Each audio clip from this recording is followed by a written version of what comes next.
bought this property, put up a restaurant, everything was going great, and then burned to the ground. Well, follow along with us on our journey as we rebuild this into something bigger and better.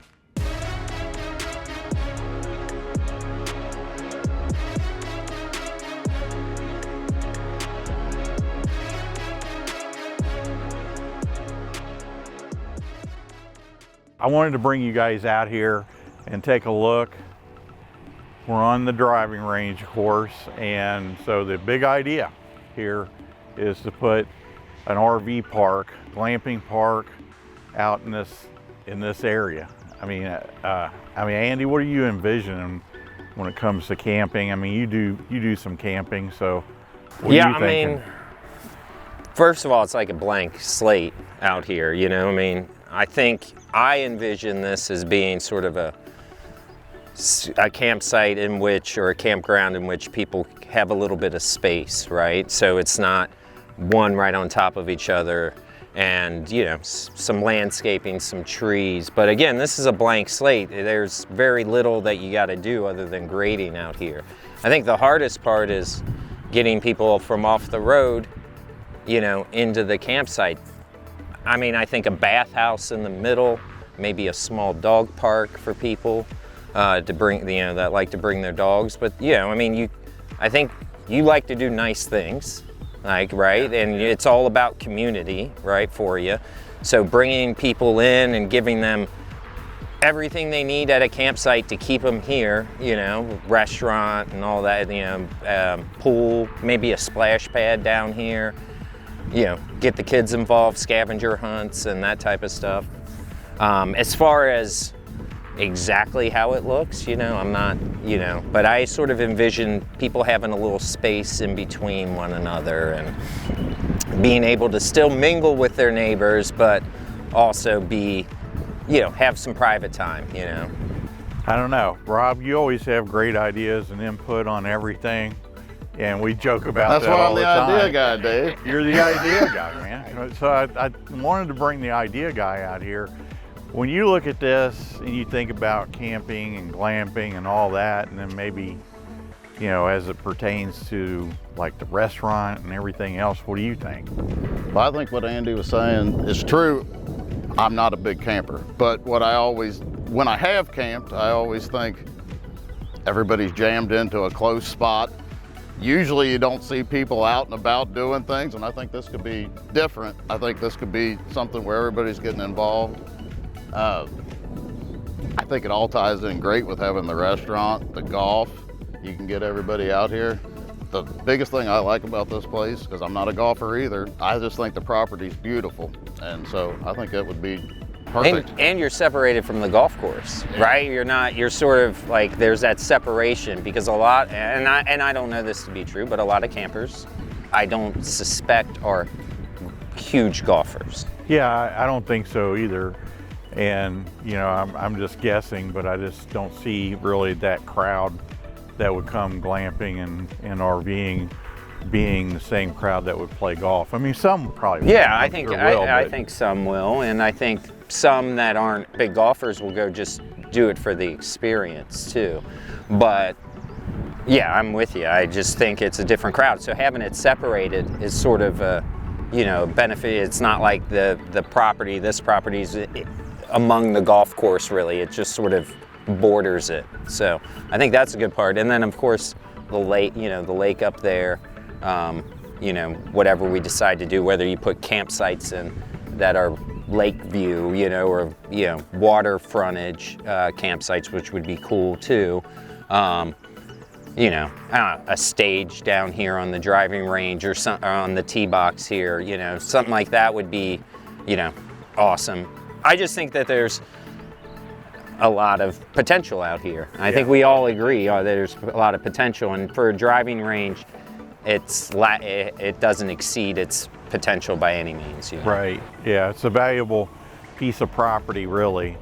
And, you know, I keep thinking about all these people being here in a restaurant, and I understand a lot of times the RVers will bring their own food and prepare their own meals, but I'm thinking, you know, if I put myself in that position, I might grab something at, you know, inside the campsite there for breakfast, maybe lunch, but probably dinner, I'm thinking I would go out and eat dinner rather than do it myself in the camper. I don't know.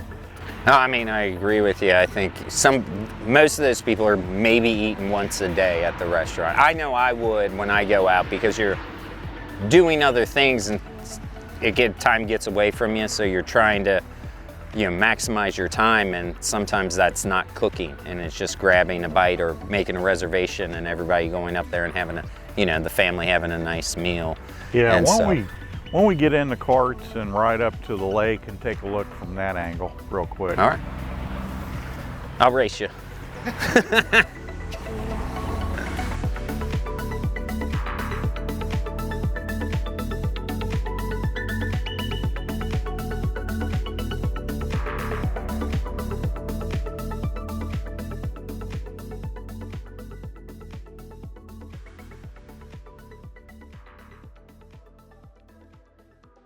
I think this has some potential. What do you think, Andy?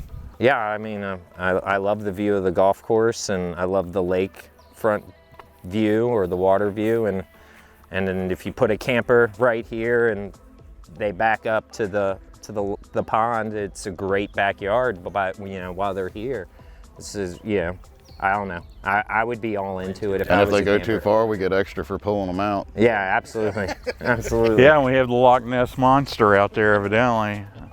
Thing floating around there in the lake. I mean, I really think having sites along the pond are, but those are premium spots, right? Like, I think you pay extra for having that view, especially as this all gets cleaned up. Yeah, we clean it all up, maybe put some tiny homes back here with the back deck, it could be even, maybe we could even arrange it so they could fish off the back deck of their own I tiny think you home. would get a lot of people that would be into that.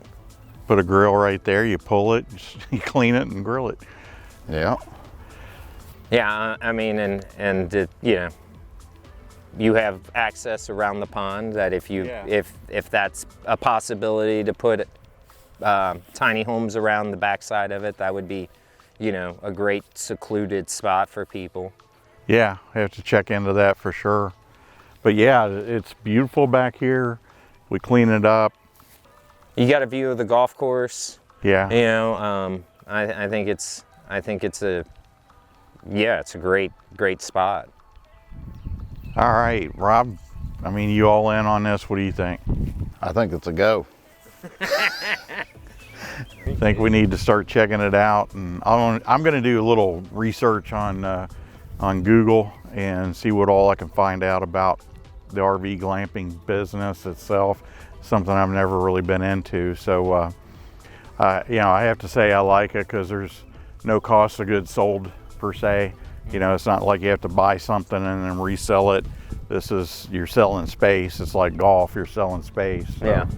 Well, and again, it brings into the sense of community that you're looking for, right? Bringing people in and having experiences with family and friends out here and giving them multiple different options: camping, golf, restaurant, live music. And we may even get locals. See what you think about this, Rob. We may even get locals like our current customers that just say, well, let's just plan a weekend out here. Yeah. Go in, have something to drink, not have to worry about, driving home. Yeah, it'd be a great place to stay overnight, go party at the restaurant. I'm pretty sure people do that at Kincaid, right? Where they go to Kincaid and they even go to work, like they rent it for the week, they go to work, and then they at use night that as their vacation. Yeah, they use it as a little vacation spot. Huh. And so and I think if we do all the necessary things and you make it a little more like serious glamping, right? And nice. Yeah. Your people are going to want to experience that, right? And I'm not saying like overpriced. I think you mentioned before. Yeah, we just want to keep it nice. Yeah, you want to keep it nice, and I think people will want to go to nice places and be around good people. All right. Well, I'm going to get back and check some of this stuff out. Thanks, guys. Yeah, thank you. All right, so to check out a business, RV and glamping, I'm just going to jump on Google here, and I'm going to go through a process of some questions that I want to ask myself and then research it and find out. So the first one I want to do, how many acres is the average RV park?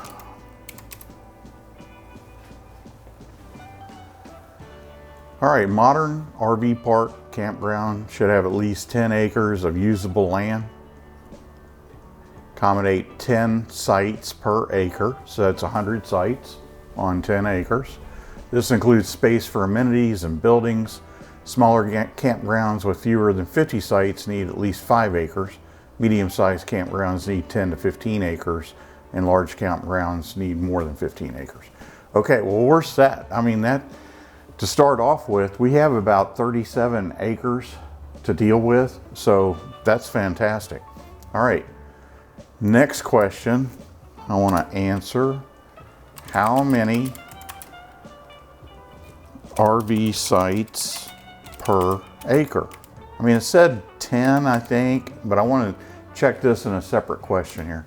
How many RV sites per acre? Okay, again, 10 RV sites per acre. So that's good. That'll work.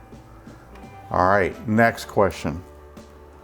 What is the average price of an RV rental?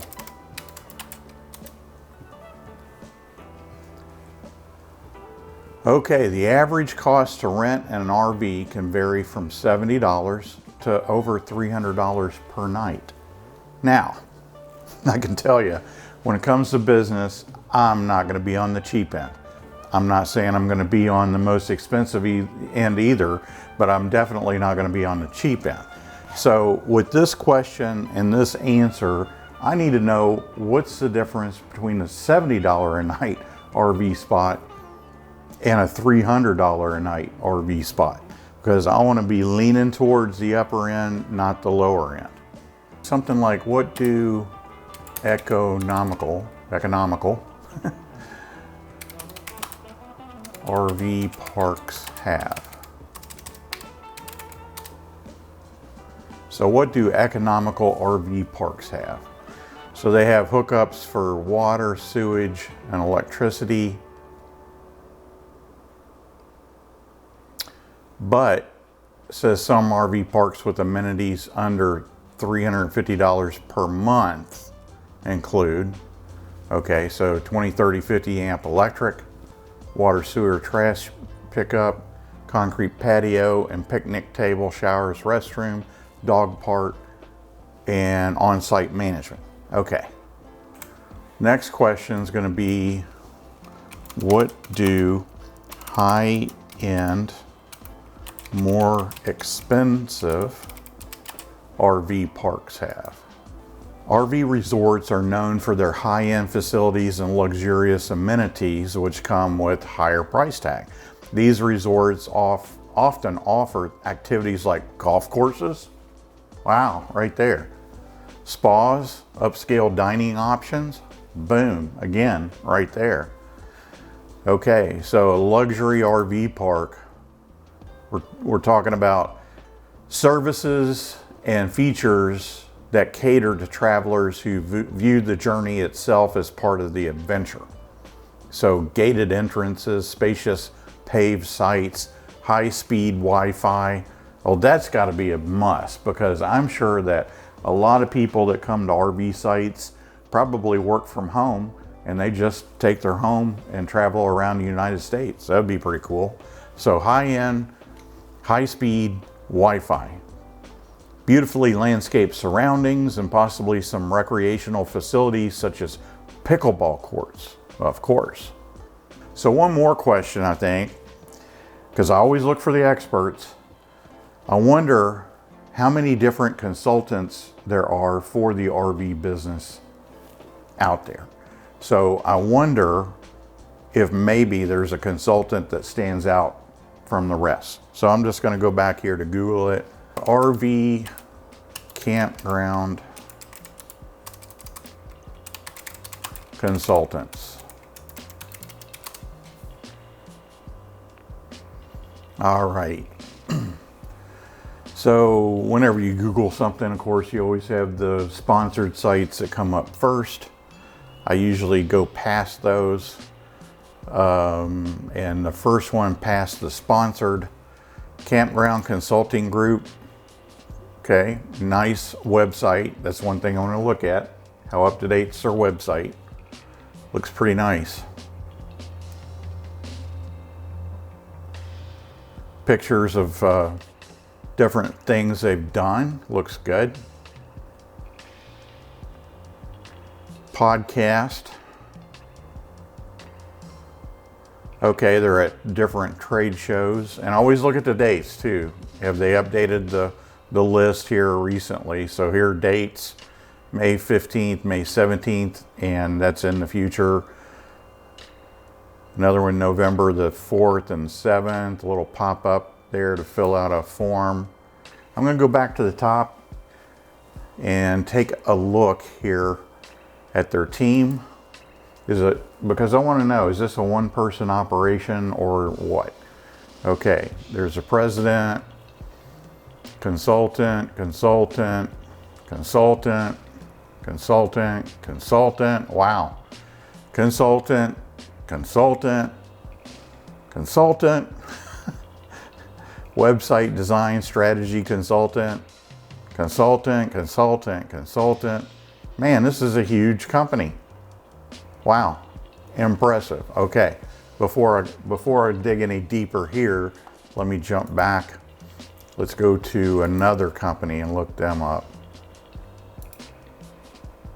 Oh, okay, so this is what I'm talking about. This website here looks like it was built back in 2005, 2006 maybe. Yeah, I'm not even gonna dig any deeper here.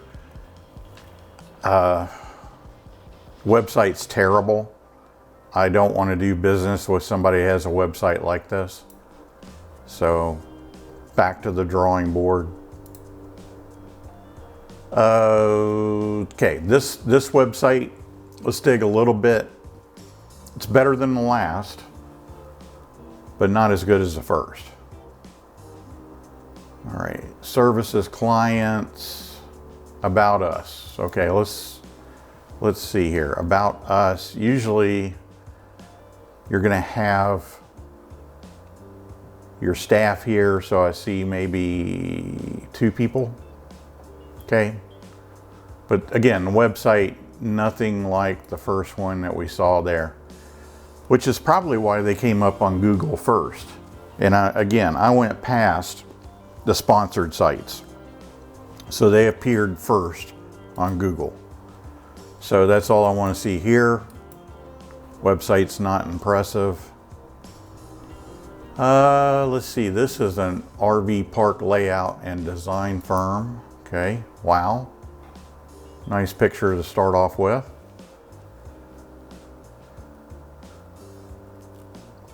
But this is a design firm. One of the things I'll want to do if I engage with one of these companies is to get an actual feasibility study done and a 5-year projection on what they think the development will make over 5 years.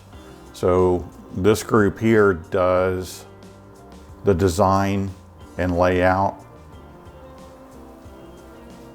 That's impressive.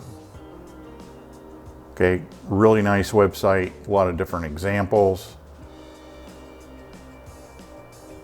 Portfolio here of work. Wow, look at that. Obviously, they've done a lot of projects. So from a design standpoint, yeah, this is terrific. But this company's not going to do the feasibility study, whereas the first website would. So it's a little bit of a different business. Really nice. Well, and that's a picture of their conference room, I guess. And oh, wow. Here are all the staff photos. That's impressive. Nice. All right, so I'll remember these guys. Here's another one. Up. It's another one of those websites. I mean, come on. If you're going to be in business, be in business. You need to have an up-to-date website. Again, this is turn of the century, 21st century website here. Nope, not going to do business with these guys. I don't mean to dog anybody, but you gotta have a nice website. All right, the last one I'll check here. All right, not too bad looking. They have a what people say section here, and evidently nobody says anything. It's blank. Not terrific. Consulting tab. Okay. Testimonials. Don't see any. Yeah, if you're going to have a testimonial tab, you want to make sure that you have testimonials. So that's it. I was a little surprised that there weren't more companies that stood out, but man, I'm really glad that there were 2 solid companies there to check in with. I'm going to give them a call and I'm going to talk to them. I don't know what I'm getting myself into, but I feel like it's going to be really exciting. It's going to be exciting to see what these guys say about this project, where we're located, and could this be something really big? We'll see.